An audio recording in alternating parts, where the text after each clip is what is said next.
بسم اللہ الرحمن الرحیم الحمدللہ رب العالمین والصلاة والسلام علی سید الانبیاء و خاتم النبیین۔ السلام علیکم، میں ہوں نوید احمد اور آپ دیکھ رہے ہیں میرے یوٹیوب چینل قرآن حدیث اردو۔ جنتی لاٹھی یا عصا حضرت موسیٰ علیہ السلام کی وہ مقدس لاٹھی ہے جس کو عصائے موسیٰ علیہ السلام کہتے ہیں۔ اس کے ذریعے سے آپ کے بہت سے ان معجزات کا ظہور ہوا جن کو قرآن مجید فرقان حمید نے مختلف عنوانوں کے ساتھ بار بار بیان فرمایا ہے۔ یہ لاٹھی حضرت موسیٰ علیہ السلام کے قد کے برابر 10 ہاتھ لمبی تھی اور اس کے سر پر 2 شاخیں تھیں جو رات میں مشعل کی طرح روشن ہو جایا کرتی تھی۔ یہ جنت کے درخت پیلو کی لکڑی سے بنائی گئی تھی اور اس کو حضرت آدم علیہ السلام جنت سے اپنے ساتھ لائے تھے۔ چنانچہ حضرت سید علی اجمہوری علیہ رحمۃ اللہ نے فرمایا کہ یہ 5 چیزیں جنت سے اتاری گئی ہیں۔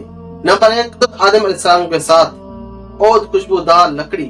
نمبر 2 حضرت موسیٰ علیہ السلام کا عصا جو عزت والے پیلو کی لکڑی کا تھا۔ نمبر 3 انجیر کی پتیاں۔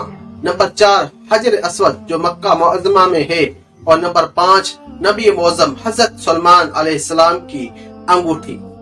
حضرت آدم علیہ السلام کے بعد یہ مقدس عصا جسے جنتی لاٹھی کہتے ہیں حضرت انبیاء کرام علیہم السلام کو یکے بعد دیگر بطور میراث کے ملتا رہا، یہاں تک کہ حضرت شعیب علیہ السلام کو ملا جو قوم مدین کے نبی تھے۔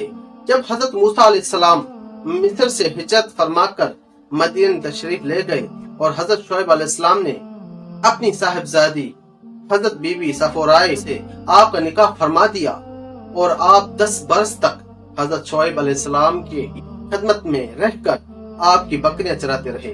اس وقت حضرت شعیب علیہ السلام نے حکم خداوندی عز و جل کے مطابق آپ کو یہ عصائے مقدس عطا فرما دیا۔ پھر جب آپ اپنی زوجہ محترمہ کو ساتھ لے کر مدین سے مصر اپنے وطن کے لیے روانہ ہوئے اور وادی مقدس مقام طوا میں پہنچے تو اللہ تعالیٰ نے اپنی تجلی سے آپ کو سرفراز فرما کر منصب رسالت کے شرف سے سربلند فرمایا۔ اس وقت تو اللہ تعالیٰ نے آپ سے جس طرح کلام فرمایا قرآن مجید نے اس کو اس طرح بیان فرمایا ہے۔ ترجمہ قرآن کنز ایمان۔ اور یہ تیرے داہنے ہاتھ میں کیا ہے اے موسیٰ؟ عرض کی یہ میرا عصا ہے، میں اس پر تکیہ لگاتا ہوں، اس سے اپنی بکریوں کو پر پتے جھاڑتا ہوں اور میرے اس میں اور بہت سے کام ہیں۔ حضرت موسیٰ علیہ السلام اس مقدس لاٹھی سے مذکورہ بالا کام نکالتے رہے، مگر جب آپ فرعون کے دربار میں ہدایت فرمانے کے غرض سے تشریف لے گئے اور اس نے آپ کو جادوگر کہہ کر جھٹلایا تو آپ کے اس عصا کے ذریعے بڑے بڑے معجزات کا ظہور ہوا جس کا بیان ہم اگلی ویڈیو میں کریں گے۔ اللہم صلی علی سیدنا و مولانا محمد وعلی آلہ وبارک وسلم۔ صلی اللہ علی محمد۔